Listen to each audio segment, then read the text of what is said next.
Hello, what if tomorrow you woke up in a medieval village? No phones, no supermarkets, no heating. Just you surrounded by mud, cold, and hard labor, not even knowing where to start. Many people think they could survive without a problem. I hunt, I cook, I'm strong, they say. But the Middle Ages weren't a fantasy series. There were real famines, incurable diseases, brutal winters. Today, I invite you on a journey. A mental experiment that will test your skills, habits, and resilience. Because it's not just about strength. It's about adapting to a world where individualism didn't exist, where every decision could mean the difference between surviving or never seeing the sunrise again. Could you survive a single day without modern food? Imagine opening the fridge and finding nothing. No milk, no cheese, no cold cuts, not even a half-rotten apple. Now imagine that fridge never existed. That's how every day looked in a medieval village. Most people today can't go half a day without coffee, an energy bar, or a hot meal. But in the 14th century, survival meant making do with what the land offered. And only when it wanted to. No supermarkets, no canned goods, no delivery services. If you wanted to eat, you had to plant, tend, harvest, and cook with your own hands. And even then, it might not be enough. Many villagers survived on less than 2,000 calories a day. While doing physical labor that would exhaust a modern athlete, if you lose Wi-Fi today, you complain. Back then, losing a harvest meant death. Literally. Food wasn't pleasure or culture, it was a daily race against hunger, and if you didn't run fast enough, you lost. Let's look at what you'd actually eat there. Tooth-breaking bread and a feast of forgotten vegetables. Forget artisan sourdough or crispy baguettes. The peasant's bread was more weapon than food. Made from rye or barley, dense, sour, and baked in communal ovens. It could literally break your teeth if you weren't careful. And yet, it was the main food source. You ate it for breakfast, lunch, and if there was dinner, then too. The flour wasn't always clean. It contained stone fragments from the milling process. That meant broken teeth, infected gums, and constant pain. And meat. Only a few times a year during religious festivals or when an animal died. The rest of the year, vegetables, but don't expect juicy tomatoes or fresh salads. Your menu was turnips, cabbage, onions, and lots of legumes. If you were lucky, some dried fruit tough as leather. Flavors were repetitive, plain, and often unpleasant. No refined sugar, no affordable spices. Taste was secondary, survival was everything. Today we complain about eating the same meal 2 days in a row. In the Middle Ages, eating the same thing 300 days in a row was a blessing. And if bread and vegetables were your salvation, they could also be your curse during times of scarcity. Want to know what medieval children drank instead of juice? Let me tell you in the next point. Ale for kids and hunger for all, the 14th century diet. Picture this, a 5-year-old with a mug of beer. It's not a joke. In the Middle Ages, ale, a mild beer, was the everyday drink, even for children. Why? The water was so contaminated that drinking it could kill you. So fermentation in ale, though only 2% alcohol, was a safer way to stay hydrated. Schools didn't hand out juice or milk. They handed out beer, but life wasn't more fun because of that. Hunger was a daily routine. More than 100 days a year were religious fasts. No meat, no dairy. Not for health or diets, but out of fear of hell. And when famine came, more often than you think.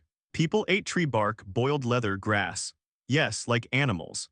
During the Great Famine of 1315–1317, almost 10% of Europe's population died. 1 in 10 people from hunger. Today you can order food from your phone. They prayed for rain. And often, even that didn't come, but even if you managed to eat something. Could you stay warm without heating? Let me tell you now. Medieval winter, when the cold could kill you before the plague. Think winter is hard now? Try it with no heating, no thermal blankets, and no windows. Medieval winter wasn't just a season, it was a threat, and often a death sentence. Heat came from one source, fire, but getting firewood wasn't easy. It took months of preparation, constant labor, and a lot of physical effort. A family needed 10 to 15 cords of wood to survive winter. That's like building a wall of wood 4 meters high and 30 meters long. Stealing wood from the Lord's forest wasn't an option. If you were caught, the punishment wasn't just a fine. It could be a public beating or losing a hand. When wood ran out, people burned dried manure, straw, even roots. Anything that burned, even if it smoked more than it heated. And speaking of smoke, houses didn't even have chimneys, just a hole in the roof.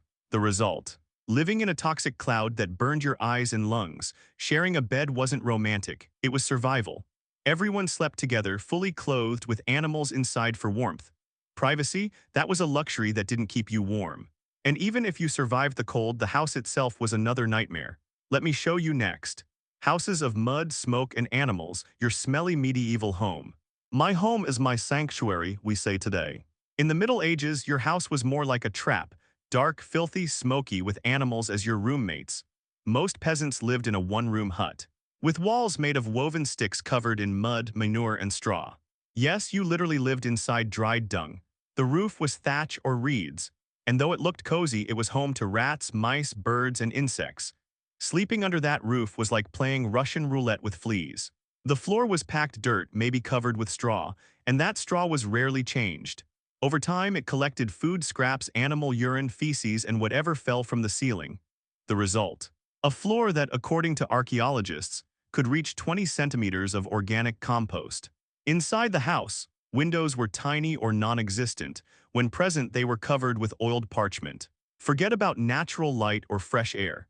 The entire family, parents, kids, grandparents, animals slept together. No privacy, no bathroom, no silence. And yes, the animals lived with you, not in cages, in the same room. Because they gave warmth, and it was the only way to protect them from theft or wolves. That was your sweet home. Now imagine not bathing for months in that environment. Let's talk about hygiene, or the lack of it. Doctors without anesthesia and surgeries without hope. Your head hurts, you take an ibuprofen. You get a cut, you clean it with peroxide. In the Middle Ages, they bled you. Medieval medicine was based on the theory of the four humors: blood, phlegm, yellow bile, and black bile. If you were sick, it meant one was unbalanced. The solution: balanced them. How? By removing blood, sometimes with knives, other times with leeches. They could extract up to 5 pints of blood in one session. That's nearly half of your body's blood. And they did it without anesthesia, without gloves, without knowledge. If you had a wound, they used what they had on hand: wine, honey, spider webs, urine. And if you bled too much, hot iron, cauterizing a wound without anesthesia. They literally burned you alive. Surgeries were fast, not because they were skilled, but because they had to be. The longer it took, the more you suffered, and the higher the chance of death. A good surgeon amputated a leg in under a minute, and you probably wouldn't forget it if you survived. Childbirth was another deadly lottery. 1 to 2 out of every 100 women died with each child, and they had an average of 6 to 7 children. Even simple infections could kill you. A cut in the field, a rotten tooth, a cold that got worse. And if you escaped all of that, you still needed the community to avoid dying alone, because in the Middle Ages, being solitary was nearly a crime. Let me explain why: an individualist. Then you were a witch or a traitor to the village. Today we value independence, privacy, the I do my own thing. In a medieval village, that was almost a confession of guilt. Life in community wasn't optional, it was mandatory. Everything was done in groups: planting, harvesting, building, defending, and anyone who didn't join in became suspicious. Not sharing tools, not helping, not attending communal work. These were enough reasons to be excluded, or worse. Some people were accused of witchcraft just for being solitary. Everyone had their role. Men worked the fields, women kept the home and garden. Children watched animals or scared birds away from crops. No one was idle. No one was alone. Celebrations, weddings, funerals, births were collective events, not out of love, but because group support was the only way to survive joy or sorrow. Reputation was your life insurance. If you were generous, hardworking, and followed the rules, the village protected you. If you were grumpy, lazy, or rebellious, you were left alone, and alone in the Middle Ages meant dead. In the next part, I'll show you what happened when the village was attacked, and how you defended yourself with just a stick and a bit of luck. No police, no locks, how a medieval village defended itself. Forget alarms, cameras, or insurance. In a medieval village, security meant hoping no one came for you. Less than 10% of villages had any form of defense: no walls, no towers, no guards. Protection came from numbers, from being together, from staying alert. Bandit attacks were common, especially during wartime when deserters formed armed gangs. They would come at night and take everything: food, animals, tools. And how did you defend yourself? With whatever you had: a sickle, a hoe, a stick. Weapons were reserved for nobles and soldiers. Feudal lords were supposed to protect you, but many lived far away or lacked the means. Help arrived, if it ever did. Some villages set up alert systems: lookouts on hills, bells with different chimes for fire, thieves, or war. At night, everything shut down. Doors were barricaded, animals brought indoors, and movement kept to a minimum. Children learned from a young age how to hide, How to run, how to recognize dangerous sounds. Even games were training. Hide and seek wasn't just fun, it was survival. But no amount of vigilance could protect you from the greatest fear, the silent, invisible death that came from the soul or the skies. And yes, also from demons. Let's talk about that in the final part. Survival lessons from the Middle Ages for the modern world. After everything you've heard, do you think you could survive in a medieval village? Probably not. And not because you lack strength, but because you have too much comfort. The Middle Ages weren't just poverty and disease. They were a constant test of adaptability, resilience, and community. People didn't live happier lives, but they lived more connected lives. The group was your safety net, your health system, your defense, your extended family. Today, in a world obsessed with individualism, we might learn from them that survival doesn't always depend on what you know, but on who you count on.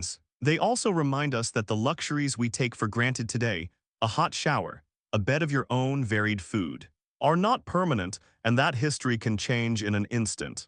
Perhaps by looking back, we not only see how far we've come, but how fragile everything is if we forget the lessons of the past. So next time the Wi-Fi goes out, be grateful you're not heating water with firewood to bathe your whole family. In the dead of winter, under a rat-infested roof, could you survive in a medieval village?